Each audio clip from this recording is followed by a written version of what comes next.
If you're a pop culture junkie who loves TV, film, music, comedy, and other really important stuff, then you've come to the right place. Get ready and settle in for Classic Conversations, the best pop culture interviews in the world. That's right, we circled the globe so you don't have to. If you're ready to be the king of the water cooler, then you're ready for Classic Conversations with your host, Jeff Dwoskin. All right, Barbara, thank you so much for that amazing introduction. You get the show going each and every week, and this week was no exception. Welcome, everybody, to episode 234 of Classic Conversations. As always, I am your host, Jeff Dwoskin. Great to have you back for what's sure to be a legendary interview for the ages. I have two special guests for you today. Both LA broadcasting legends, Fritz Coleman, NBC weatherman for 40 years, stand-up comedian, 8 Tonight Show appearances, 6 Emmys, and Louise, Weezy, Palanker, writer, producer, director, comedian, songwriter, drummer, and distinguished filmmaker. They are both the co-hosts of the Media Path podcast, an amazing podcast. We're going to discuss the podcast and so much more in just a few seconds. And in these few seconds, I want to remind everyone of my amazing conversation with Courtney Cronin Dold in episode 233. Veteran stand-up comedian, amazing stories. You're going to love it. Also last week, Jim O'Hare from Parks and Recreation, episode 232. So much goodness awaits you. But so much goodness awaits you right now. Fritz and Louise have so many amazing stories. We're diving into the cow sills. Louise did an entire documentary on that. We're diving into how they both testified in the Michael Jackson criminal trial. There's so much. This is we're going deep. All right, let's get to it. Fritz and Weezy. Enjoy. All right, everyone, I'm excited to introduce you to my guest today. I am joined by the host of the Media Path podcast. He is a stand-up comic, the Prince of Weather, honorary mayor of Toluca Lake, Fritz Coleman. And she is a writer, director, producer, filmmaker, author, comedian, musician, and co-founder of Premier Radio Networks. If she needs to know the weather, she just looks outside. Welcome to the show, Louise Palanker. Hey, Jeff. Thank you for having me. Happy to be on with Motor City Jeff.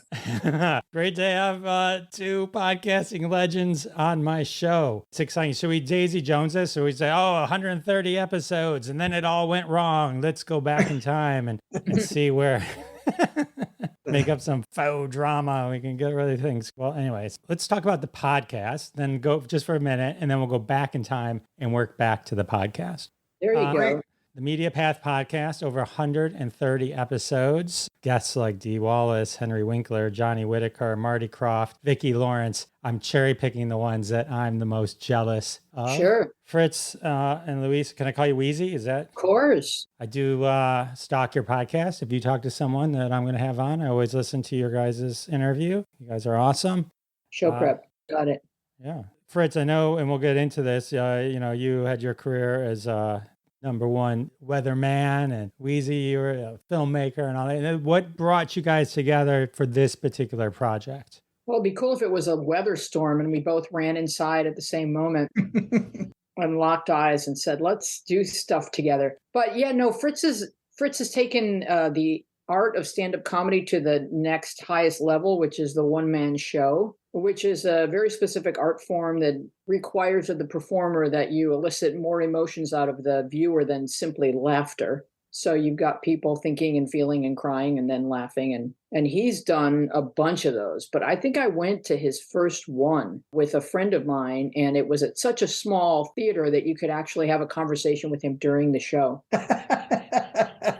Because it was just the three of us. So no, he's really a craftsman, and I was impressed. And I started talking to him about making his play into a TV special and things. And we started talking, and we've just been talking ever since. Yeah, that was 30 years ago. We became very close friends. And the great epiphany for both of us was how similar we were in all of our interests. We liked the same books and movies and music, and we've just always had great conversations about all of those pop culture areas. And then when I finally retired from NBC, and I wasn't contractually obligated to only work for the Peacock Network, she said, why don't you come on and we'll do this podcast, and we'll just make a podcast an extension of stuff we already talk about. And I thought it was fantastic. And I trusted her opinion because she's got great history in the podcasting field. This is her 5th one. She was there at the beginning of from BC before podcasting, and really knows how to do it, produces the show herself, edits the video part of it because she's a documentary filmmaker.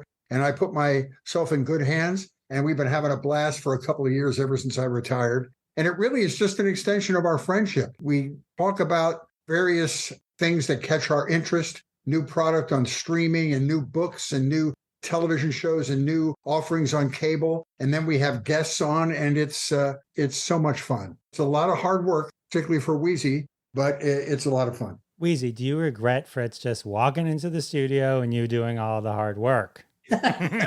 No, I value it. Fritz brings coffee, and that's an invaluable resource. So, I've had lots of different podcasting co-hosts, and I love them all, but I do have a favorite, and it's Fritz. He's the most consistent. He's the most prepared. He's the most engaged in terms of what is the concept of the show and how to execute it. I've had other podcasting hosts who are wonderful, who are, great at specific talents. But like when it came to like the show I was attempting to conceive and have it be something that one can grasp, or one can have an elevator pitch and then execute. Sometimes people have other strengths that don't match what the concept of the show was, because I wound up with them because other people failed to show up or said, I can't do this anymore. So I was swapping hosts in and out. And then you wind up with something that isn't quite the right fit. And I also did a show with teenagers for a while. Do you know any teenagers? These people are not reliable. They have homework. They're on a team, and suddenly they're she's grounded. Okay, well, if she were in the school play, like the parents were just like, their priorities were like raising their child. And it's like, I'm trying to do a podcast. So yeah. So Fritz has just been, we conceived of the concept together, and we've done many projects like this where we both understand what the goal is, and we make a really nice unified front, and we attack. So we've always been in sync that way. I'm thrilled with what he brings to the table. So I've never questioned, what our roles are. Blowing our own horn for just a second, if that's possible. You can't manufacture chemistry. And Weezy and I, because of our relationship, and we've worked together in other projects, have sort of developed a chemistry. She knows what to expect from me, and I know what to expect from her. So it kind of was a beautiful combination. It wasn't something we had to discover live and in real time on the podcast. So it's worked out great. It's a great chemistry that you guys have, and it's in sync.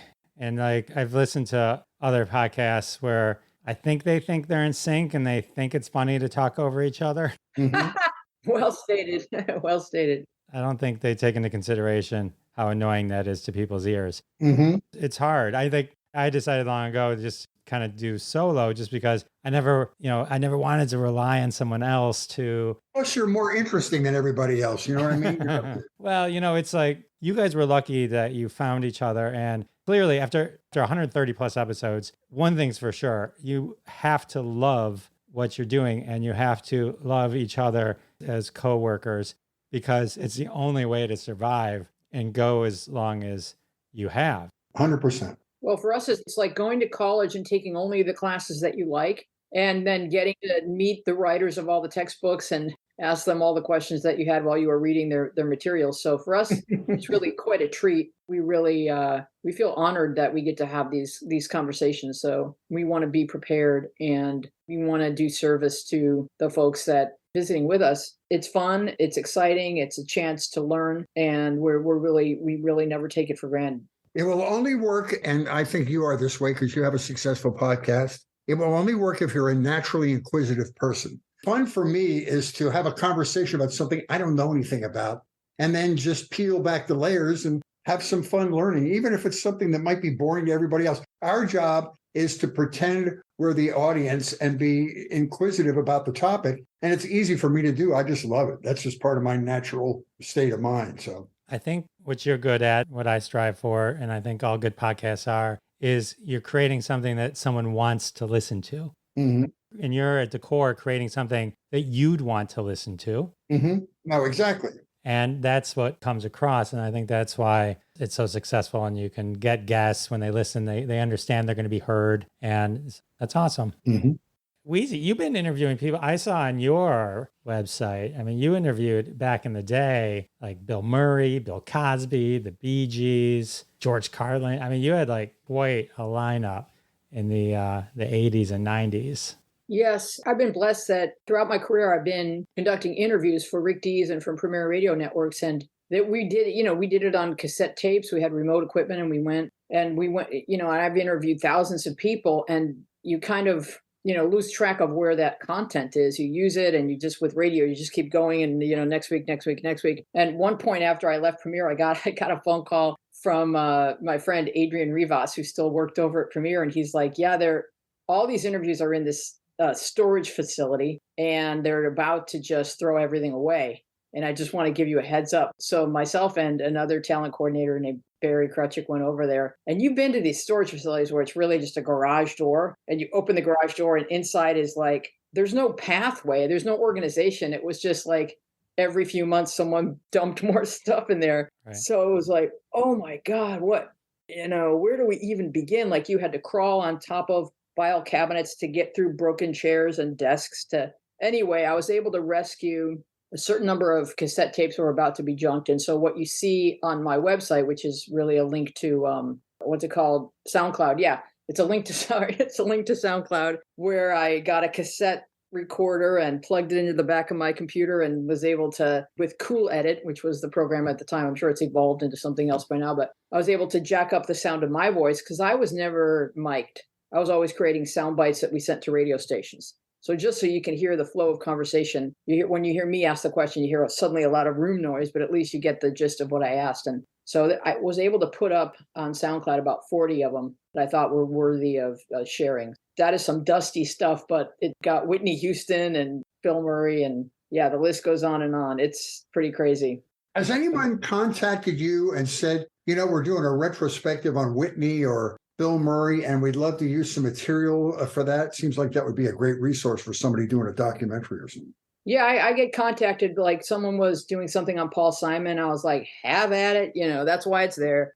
It's there to be shared. So anybody who wants it for a documentary or for a research paper or whatever, the list of names is like phenomenal. I can't rattle it off because it's not in front of me, but Bob Hope and just some really historically important content. On some folks like Paul Simon, who was not interviewed that often. It's fun for me to go in there and, just listen to the Bee Gees. And when I was sitting with all three of them and not knowing what a precious moment that was going to be, that very quickly Robin and Morris would be gone. So yeah, I'm thrilled that I was able to salvage that stuff. Thank you, Adrian. I don't want to leave off your conversation with Bill Cosby trying to convince everyone Ghost Dad was a good movie. That was a pretty precious moment. I do believe he was offering me cappuccino that day, and it was before my coffee drinking. I was pre-coffee drinking. I hadn't yet appreciated the marvels of caffeine, but I'm pretty sure that someone asked me several times why I didn't want a cappuccino. So that's like a creepy memory that I have of that day. I'm glad you didn't take it. Otherwise, this Right? interview would suddenly be going in a much different direction. Yeah. Ended up in the Radisson Hotel forgetting your identity. Bless his heart. Ghost Dad was not a good movie. So interestingly enough, so when I know you guys do your deep dives and stuff like that as well, but one thing that when I was digging around, Fritz, this is a source that I've never found. Like, I'll hit websites, I'll look at Wikipedia, I'll look at interviews, whatever, past podcast stuff you're doing, but such a robust amount of information on you on the Bob's Big Boy Hall of Fame page. Let me tell you something, my friend. Damn. In Toluca Lake, in the 91202 zip code, I'm huge. Enormous. You're honorary Can't walk mayor. down the street. Yeah, he needs protection. I've been the honorary mayor of this town for 30 years, which means absolutely nothing on the political hierarchy. I can't even get a parking ticket fixed in this town. And I only have one responsibility of the year. And incidentally, this is not an elected position, so there's no malfeasance that got me in there or anything. He does have a campaign slush fund, though. That's right. I do have a super PAC. Please send. It's just a volunteer. It's a ceremonial position, and I do use it to raise money for the beautiful little community of Toluca Lake.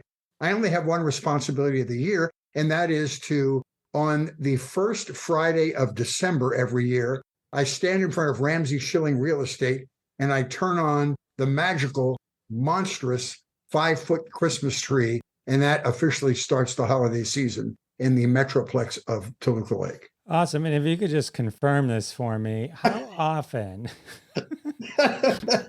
do you eat at Bob's Big Boy Burbank the following: 2 eggs poached, which I love poached, turkey sausage, fruit, and buttered wheat toast? You know what? You're starting to really scare the crap out of me now, Jeff. You know a little too much information. I actually stopped that particular diet about halfway through the pandemic because my doctor said I had to gain a little weight. So now I have corned beef hash, and on top of that, 3 eggs over medium, bananas and strawberries, buttered wheat toast every single morning. Jeff, may I ask, are you having Fritz followed? Yeah, you know, you've done your work, my friend. All right. Well, all right. Let's. Sorry to interrupt, but Fritz needed a moment to finish his breakfast. I do want to thank everyone for their support of the sponsors. When you support the sponsors, you're supporting us here at Classic Conversations, and that's how we keep the lights on. And now back to my conversation with Fritz and Weezy. Weezy, I know we didn't go down the Bill Cosby route. Do you need to know what I ate?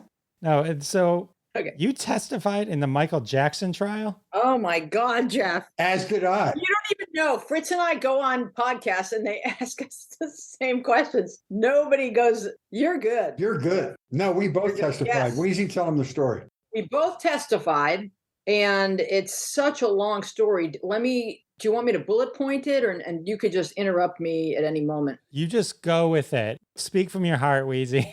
I mean, there's probably millions of Google search results on the subject of the Michael Jackson trial, but it starts with Jamie Masada at the Laugh Factory was conducting a summer program to teach stand-up comedy to underserved youth. Both Fritz and I went down and worked with kids. We met this family called the Arvizos. We brought them presents at Christmas time, and shortly thereafter, Gavin was stricken with cancer. He was about 10 or 11 years old. We thought he was going to die. And therefore, when their mom told me that they were going up to Neverland, Gavin was a bald child in a wheelchair. And although I had my suspicions about Michael Jackson and his interest in children, I figured that the sick children were the smokescreen for the child he was dating that year. As horrific as that sounds, I didn't say anything like, let him go to Neverland. He's going to die. He didn't die. He's thriving still today. We're very close. And he, at some point when Michael was making this documentary about living with Michael Jackson, he had the whole Arvizo family, or the kids anyway, come up there and to show the world how he cures cancer and he's so magical. And it was during that time period that Gavin was molested and the ensuing trial. So my connection and Fritz's connection is with Gavin. We don't know Michael Jackson. No one was in the room. No one knows anything. People pretend to know something. You don't know something unless you witnessed it. The only person who witnessed it was Star, Gavin's little brother. Michael, Gavin, and Star know what happened. Nobody else knows what happened. So my sentiment and my belief, my sincerely strong belief, is to believe Gavin. And I was interviewed by both sides, but it was clear that I wanted to be a witness for the prosecution. Fritz was a witness for the prosecution, and the rest of it is another, gigantic story. We were character witnesses. They wanted to use us to prove that this was molestation for its own sake and that the Arvizos were not out to bilk Michael out of money. And we had to testify. When we bought Christmas presents for them, we went down to their house. They lived in East Los Angeles, an economically lower rung place. There were 3 kids and 2 people living in one room where they divided the room with sheets and ropes across the space. And we took presents down there. And Gavin was this kid who Weezy and I both thought had the potential to be a major star. He just had that thing. He had this magical spark about him, and we became very attached to the family. This is the family, I think, Weezy, you'll bear me out on this. These kids took like 3 buses on Saturday mornings to go to the comedy camp at the Laugh Factory. It was really bad. So what we had to do is to testify to the fact that these people were living a really subsistence level life. And we didn't feel in our hearts that they were out to try to bilk anybody out of anything. Of course, the defense attorney, Mr. Mesereau, a famous defense attorney, just made these people look awful, and it ultimately lost the case for him. So it was too bad. But we both testified. We had to go to Santa Barbara and testify. It was one of the scariest things I've ever had to do. And these people, the Arvizos, have never looked for one dime resulting in this case. They don't speak. They're not interested in being known. They just want their lives, and they want their freedom to be who they are in the world without people Googling them and seeing this and jumping to some sort of conclusion about who their character. You know, time has proven that Gavin, Starr, and Davelin, the kids, they're just great people, and they remain my friends, and you don't see them out there on the interview circuit trying to monopolize on these sad events. Yeah, that was a big chapter of our lives. Wow. You know, there's YouTube video of the entire transcript. It's not your voice. They use like this voice synthesizer to do the whole back and forth. So. I can't believe we weren't paid for that. Jeff, I don't come on these shows to brag, but I did have a reenactor. Yeah. On the E! Channel, I had a reenactor. I met my husband at the trial. I married the prosecutor. So the story does have a happy end. So you were involved in the Michael Jackson trial for financial and benefit. You got a husband out of it. Yeah. I married up. I mean, life throws these twists at you. I remember going home for Thanksgiving, and this was on TV, and my mom just kept saying, it's going to be Gavin. You know, they were raiding Neverland, and, you know, a child was accusing. I said, Mom, you know, Michael Jackson molests lots of kids. It's not going to be Gavin. And then I'm sitting there on my childhood bed watching a black and white TV, and they're like, cancer patient. I'm just like, oh my God, it's Gavin. Weezy was Gavin's soulmate and escorted him through his adolescence and his young adulthood, and really has been one of the people that saved him in his life. What was weird for me was I was on television in LA at the time. It became known that I was subpoenaed to speak at the Michael Jackson trial. And I just, for that brief moment in time, it turned out to be 5 or 6 days, got a sense of what it's like to be a TMZ target, or the target of the media that's trying to get information and they want to be the first to break the story. I got calls 24/7 at my house. I had to have meetings with my boss every day about what I could and could not say about this. Nobody wanted me to say anything to any media outlet because news people are not supposed to be part of the story. So it was really an eye-opening experience looking through the other end of the telescope at this process media frenzy that happens with big stories. Yeah, it really was. I mean, you get actually used to hearing your name on TV and on the radio. It stops, like, usually when people hear their own name, it registers where it could be a crowded room. And if you hear your own name, you'll turn. We're kind of programmed to recognize our name, but you stop even like twitching the needle because you just, like, for a few days, you just hear your name all the time. And it's sort of like, oh, this is kind of like being a Kardashian. I get it. But the trial was very star-studded, and people were treating it like, you know, some sort of media event. A lot of celebrities that went there with a film crew or had a press conference afterwards, which they were not supposed to be doing. And Fritz and I went up there without a lawyer. We just went up there and did what was asked of us and drove back home. And the really interesting thing was, and this is a product of Santa Barbara not being the world's biggest metropolis, but it was a really small courtroom. And Mesereau, this big flame-haired, gray-haired, dark figure who was, the defense attorney to the stars, is standing like a foot in front of your face. And Michael Jackson and the Jackson family and the defense team are literally no more than 5 or 6 feet away from you. It's a very intimidating physical setup there. It was weird. I can't even imagine. I mean, it's one thing, I guess, to have, positive press flying, but when it's tied to negative and people are just trying to dray you, it's it's pretty overwhelming because, they threw a lot of money at the defense, and their whole thing was to just present this united front that Michael is this wonderful person who's being maligned. And all we had in our corner were state employees who aren't allowed to talk to the press. And so it's not an even match. The amount of money spent to defend Michael Jackson is astronomical. And we're dealing with the Santa Barbara civic employees, whether they're lawyers or investigators or what have you. There's still people that don't do this all day, every day. Sometimes there's some drunk driving or another type of incident. It's too much stuff piled on. Avocados from the grove next door. Someone stole avocados. Mhm. But yeah, so they did fantastic because they had to gear up for like the entire world coming to their parking lots and setting up shop, the press from around the world. It was pretty overwhelming. So the upsides are Gavin's doing well and you got married. Gavin's married. He's amazing. He's got a wonderful wife. He and his brother are both thriving because they're brilliant. And if you can survive that childhood, grown-up life feels easy, maybe comparatively. Mm-hmm. All right, let's move on to another scandal. Fritz Coleman being a weatherman, yet not having a meteorologist degree. What? That is the scandal. It's the biggest ripoff since the Bernie Madoff scandal. Fake weather. So, Fritz, you started out as a DJ way back?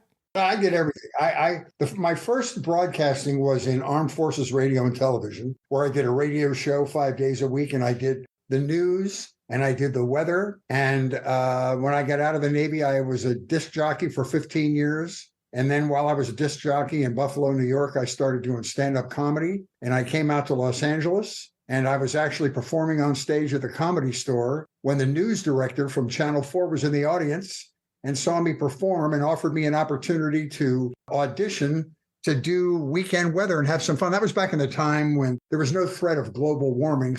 And I said to the guy, I don't know anything about weather. He said, perfect. There's no weather in California. This will work out great. So I auditioned. I got the job. I did vacation relief for 2 years, and I was bumped up to the main weather position a couple of years later and retired 2 weeks shy of my 40th anniversary a couple of years ago. I've been around the horn with broadcasting, but that was before you had to be a meteorologist. The evening newscasts in Los Angeles were very similar to the morning newscasts around the country, where there's sort of familial atmospheres and you tell some jokes. It's like Regis and Kathy Lee. Everybody sits around and sort of, what'd you do over the weekend? And it's that kind of thing. And then, there's a car chase. We better go to that. So they would have some news and go to the news, but it was very informal and it was very loose. And they hired me for my ability just to have fun and be like the class clown amongst the semi-serious anchor people. Now it's completely different. Now you have climate change. All weather people have to have a meteorology certificate, either a degree in atmospheric sciences or meteorology. Weather is becoming threatening. It's the end of the world. It's a different ballgame now. I couldn't even get the job if I applied for it now, I'm sure. All right. Did I explain myself well enough, or do you still not trust me? No, I get it. My question is, being in LA, being like one of the most famous weather guys, I looked on your IMDb. You have IMDb credits. Was some of those like, and now Fritz with the weather? Like in Detroit, like Bill Bonds was on one of the, our news guy was on one of the Planet of the Apes movie, where they cut to a news thing. Yes, I was on a movie starring Steven Seagal called Glimmer Man. And it was so bad that I refused to watch it. I don't know how my performance was. I'm sure it was okay because I did it in my studio. I didn't have to go down to the set and do it where they were doing it. I recorded this thing with their verbiage, and here's the 7-day forecast for Armageddon, and then I would do the thing. And so but that was my only movie. I've done lots of TV shows. That was the only movie. I did the Bob Hope Christmas special. He always had a theme for his shows.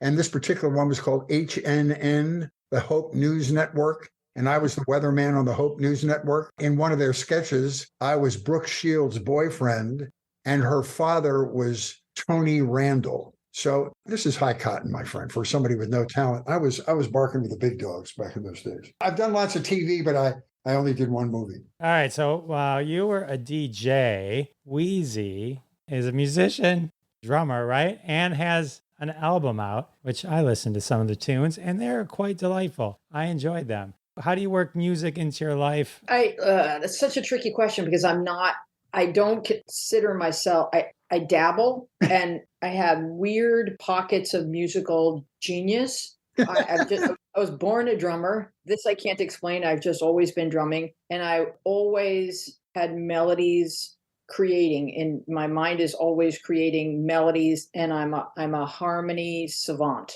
But everything in between is real spotty. So I just decided one year that I was going, all these melodies that I'm always creating, and I also love writing lyrics that I would record them, and I would find some help and record them. So I went online and started looking, and I wound up, I guess, on a site called Thumbtack, which is where you find people to help you with various tasks or various, talents. And I wound up connecting with John Maddox, who's also a drummer. So we got each other like instantly. He's got a studio in his garage. He lives near me. And for a few years, I think, maybe 2 or 3 years, every Wednesday, this is before I started doing Media Path, which requires more of my time. But I had this window where every Wednesday I'd work with John all day until we had an album. And I would bring people in to sing who sing better than me, who play better than me. But I always had the melodies and the counter melodies and the lyrics. I always had all that. I just needed help getting it out with people more talented in those areas. And Bob Cowsill helped me. He came and sang and played guitar on a bunch of tracks. And my cousin Steven and his daughter Emma, and like John knew some people. So there's some talented people on this album helping me realize my musical concepts. Which let me just interrupt for a second, Weezy. And that's why if you were to ask us our favorite genre of podcasts, it would be when we have musical guests on there, because I was a DJ for 15 years and I love music and all kinds of music, as does Weezy. So the firecrackers go off when we have a musical guest. We had Melanie on that had a brand new King and Candles in the Rain and these anthemic hits of the 60s and 70s, and she performed at Woodstock. When we have a musical guest on, it's so much fun. We both are way into that. Yeah, we're both music freaks, and I'm grateful that I was able to complete an album and put it out. It's called Drummer Girl, and it's on wherever you get music, it's there. And if you think you're hearing Bob Cowsill, you are. He's played one track for my sister, and she's like, I think you just sang a duet with Bob Cowsill. And I was like, I believe I did. But my voice is, so other people filling in makes it sound pretty good. And I've got some music videos to accompany it on my YouTube channel. Since you brought it up, it's probably a good pivot to the documentary that you did, The Cowsill Story, family band, The Cowsill Story. I have to admit, I didn't know who they were until I was digging in. Do you want to tell everyone? I'll let you do it. Oh, yeah, sure. I mean, anyone who's interested in a band that is a family, you'll find them pretty quickly. They were the real life inspiration for the Partridge Family. They had 4 to 5 hits, and their trajectory was kind of like flipped because they had a dad who would bust down all the doors to get them in and then continue breaking their entire room until everyone asked them to leave. So, it wasn't the kids' fault. It was just, they were all minors, and their dad was kind of running the show, a la many stage parents. But the talent is real, and these people are phenomenal. So I wanted to figure out, just as a fan, I had been a fan as a child, what happened. I think now in our information age where it's so easy to share, there's a lot of people that grew up with artists before the internet, whether it's Melanie or Blood, Sweat, and Tears, which is going to be on our next show, or the Cowsills, or where a lot of people are going, what happened? I was right. Like, you guys were really good. Like, my 17-year-old or 12-year-old mind wasn't playing tricks on me. Like, you guys, these were great songs. They still play on all the oldies channels. So what exactly happened? There's always a story there. There's 100 stories. You have 100 stories. We all have 100 stories. So I went in search of that, and it took 8 years because I didn't know how to make a movie, and I was figuring it out along the way, and made the movie. It was on Showtime for a couple of years, and now you can find it on Prime, and it's definitely a ride. Excellent. And I'll tell you what immediately resonated with me, and what I think will resonate with the public. It's the family dynamic, and you look at the Jacksons as examples of a dysfunctional family dynamic, but with a squeaky, polished surface. And, Joe Jackson was apparently a very abusive father in many ways. And that same pattern shows up in the Cowsills, this amazingly talented family with a father who is an alcoholic. And it's all of those things. It's performing to not only make a living, but also to please your father so he doesn't beat your brains in at night when you get home. It's a really interesting movie about family dynamics. And there's some twists and turns in her movie. Well, I don't want to give it away because it's really worth you watching. One has to do with Hurricane Katrina and how it affected one of the brothers. I mean, it's a mind-blowing story, but it's an American story. How we created this squeaky clean, beautiful band with 70s music, and what happened to them, and the reality of their lives, and not the press release version of their lives. It's a beautiful piece of work. Thank you. I started to watch it as I was doing the research just to kind of get a feel for it. It's exactly the kind of documentary I love. So I'm excited to dive into that because I didn't even know this existed. It's always fun when you learn about the story behind the story or the thing that inspired that no one talks about. Even if you weren't a fan of their music, the human aspect of it, and if you have brothers and sisters, the sibling tensions and stuff, it's a great piece of work. I have a lot of behind the scenes footage and various clips, special feature clips on my YouTube channel. And the comments that I get are from people that grew up in very similar families, but without the musical talent. This goes on in families everywhere. And sort of the parallel for me, the every family parallel is that, you look a certain way on the Christmas card that gets sent out to everybody from church, but like nobody knows what else going on beyond the camera lens, in real life. But that's how you want to present, like everything's fine. And they survived it and they're performing. The last time we had them on our podcast, they were doing a little residency in Branson, Missouri, and they were hysterical. And they're getting us like a half hour before they went on stage. And they're still singing and they're still sharing their talent. Pretty amazing they survived the whole thing, really. Sorry to interrupt, but we have to take a quick break. And we're back. Weezy's going to talk about how she met her idols, the Cowsills.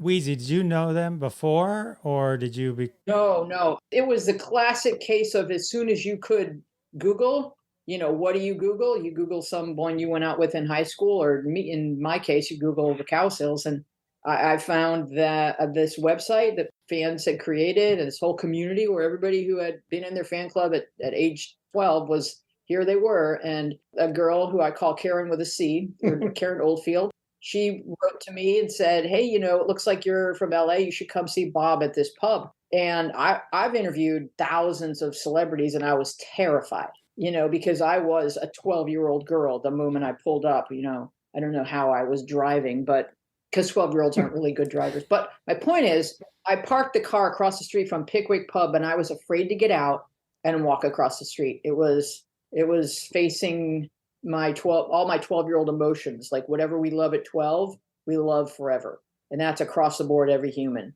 There's something in your heart that it just stays that way. So when I went, it was just kind of a weird, meant to be coincidence, but it turned out to be the night that Bob's younger brother, John, was marrying Vicki Peterson of the Bangles. And they were extending the wedding party into this pub. So everybody was in town. And a lot of fans knew everybody might be at the pub. And so there was a lot of excitement in the air. And in they all walk with their kids. And man, I was just blown away because they sounded as beautiful as I always imagined that they still would. And the question then is what happened?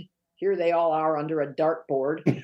Let me see if I can, I'm not a filmmaker, but I was in radio at this point. So let me see if I can figure out how to help them tell their story. And would they be open to that? And so I entered into that journey, and I'm really honored that I had a chance to tell their story. That's amazing. That's so cool. Yeah. That's a really good full circle moment. All right, Fritz. Go. Stand-up comedy. Tonight Show 8 times. Mm-hmm.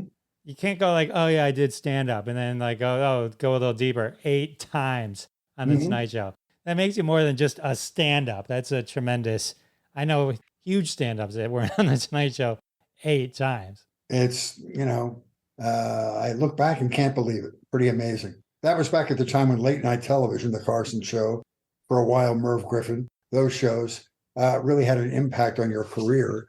It really didn't have an impact on my career because I was already on TV in Los Angeles. So it was an odd thing, but I was so very proud to be on there and just crazy looking back on it.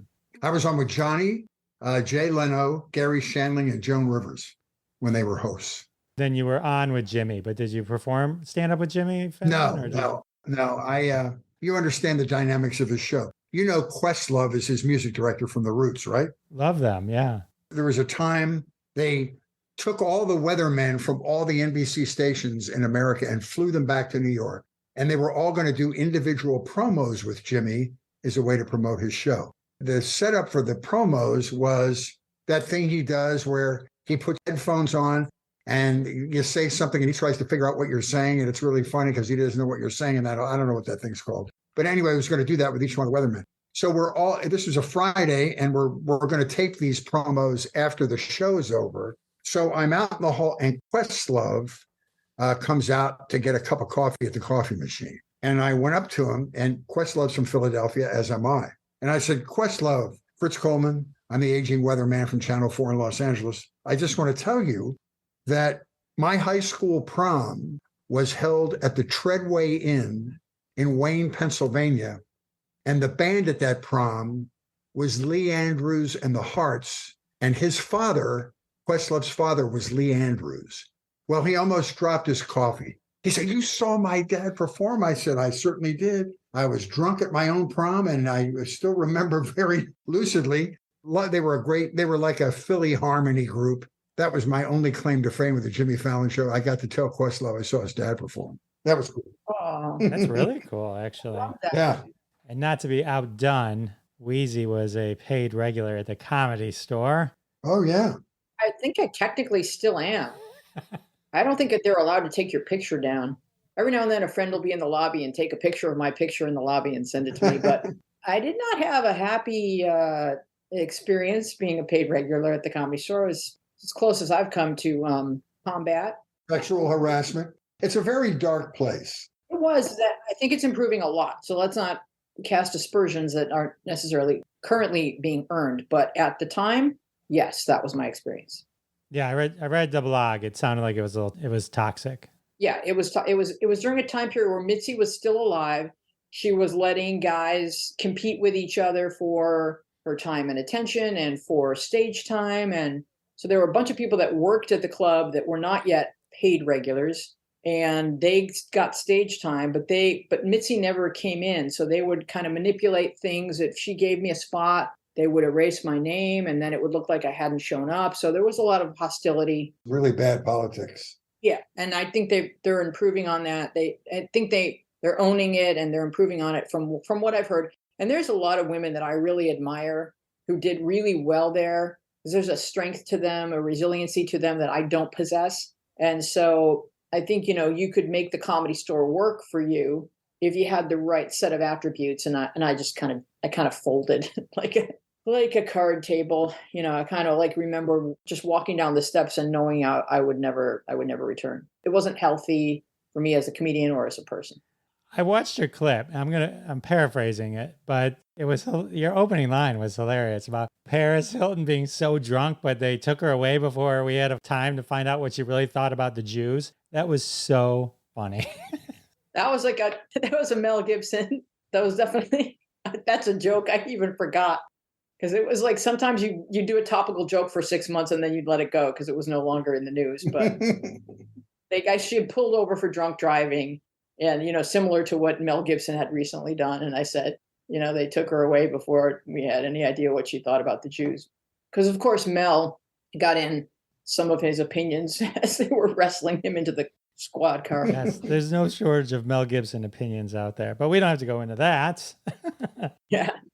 Okay, so one of my favorite movies, Anchorman. I know, Fritz, you got a call out in the Wake Up Ron Burgundy, which was sort of the second movie they made from footage from the first movie, which was an entire movie. Well, it was an interesting story how I got a thank you at the end of the film.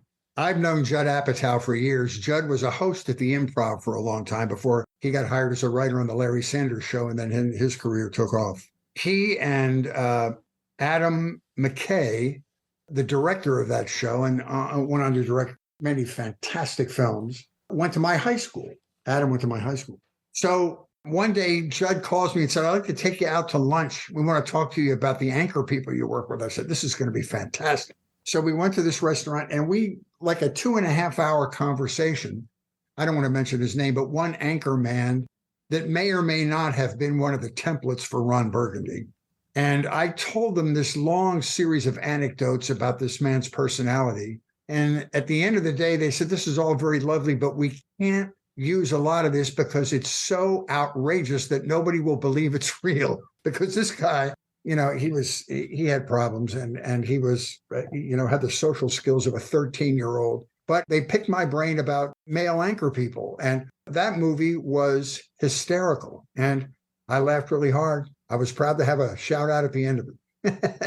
One of the things that caught my eye on it was because I heard you talking, they were talking about the person it was based on. And it's my understanding that it was based on Mort Krim, who was in Detroit for decades. He was also in Philadelphia at KYW. It was based on him not when he was in Detroit. No, Adam McKay told somebody that it was based on a San Diego anchorman by the name of Jack White. Everybody in LA, all the narcissistic television anchors in LA were convinced it was them.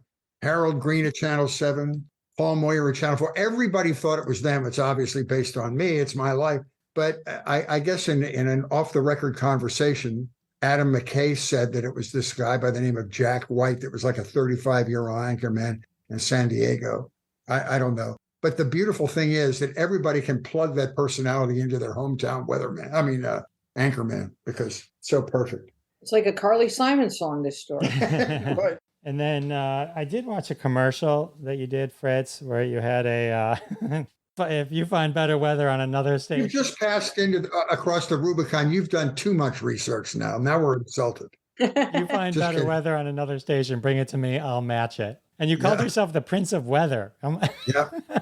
And back in the days when we did very foolish commercials that cost a lot of money, but I benefited from people responding to those commercials. One of the ad campaigns they did for me, and this was 30 years ago, was Fritz Said It Would Be Like This. It was just a billboard with my name written. There was no picture of me. It was a blue background, a white font. It said, Fritz Said It Would Be Like This. Well, when this ad campaign came out, Jimmy Carter was running for president of the United States, and his vice presidential candidate was Fritz Mondale, Walter Mondale. Mm-hmm. So we got written up in this conservative Orange County, California. You know, Orange County was ground zero for the Reagan Revolution.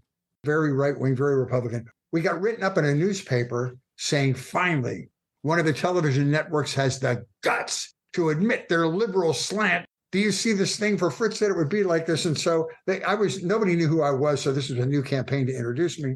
So I sent them an autographed picture and a thank you note asking them for the additional publicity. No, it was me. It wasn't Fritz Mondale, but thank you for giving it more legs than it had when we originally did the commercial.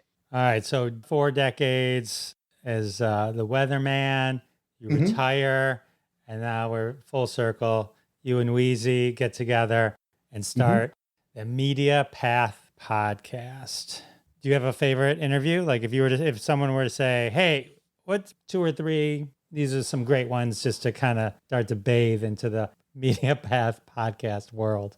We know that, just like the internet itself, everyone kind of goes down the rabbit holes of interest, so that you can scan through MediaPath and find the names that spark an interest. And none of our shows are related to each other. You can cherry pick them and have a ball. So, it's hard to know what's going to interest every individual. Fritz and I can certainly talk about the ones that interested us or that surprised us, because we enter into every show just kind of like an open book to what we're about to learn. And there's some that have been surprising, and there's some that we were definitely always looking forward to.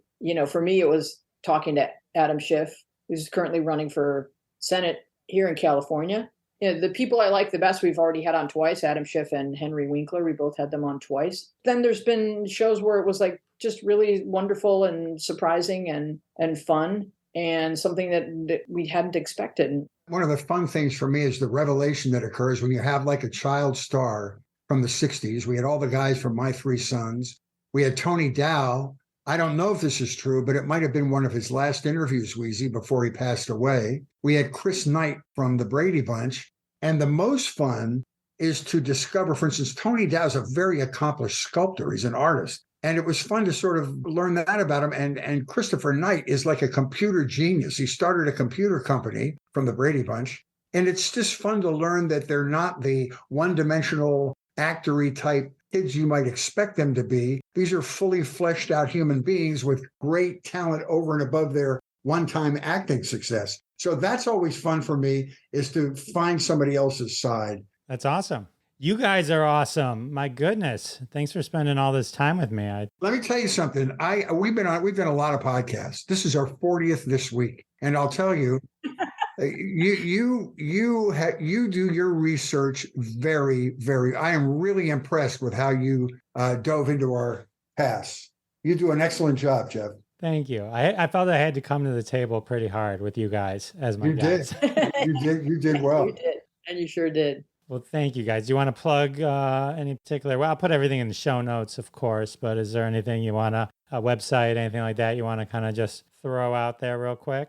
Media Path Podcast. We have a website that's being updated, and we're very proud of the new iteration of that coming out soon. And you can find everything about us. Our social media handle is Media Path Pod on Twitter and Instagram, right, Weeze? We have a Facebook page for fans, Media Path Podcast with Fritz and Weezy.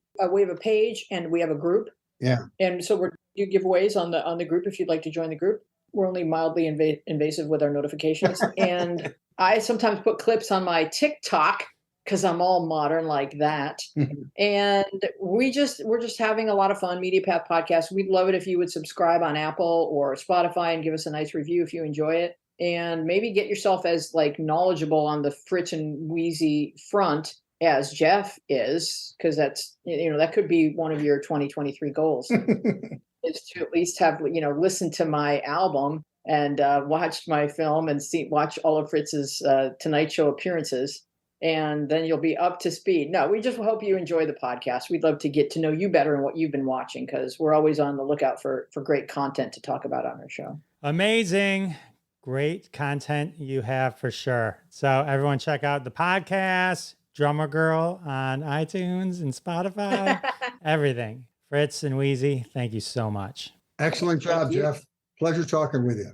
All right. How amazing was Fritz Coleman and Louise Palanker? So much covered in that interview. So fun. Check out their Media Path podcast. They have tons of great guests. Check out their individual websites, the Cowsill documentary, Drummer Girl, Fritz doing comedy on YouTube, and if you get to see his one-man show in person, so much goodness awaits you. All the links are in the show notes. Can't believe the episode's over. Just flew by. Another huge thank you to my special guests, Fritz and Weezy. And of course, thanks to all of you for coming back week after week. It means the world to me.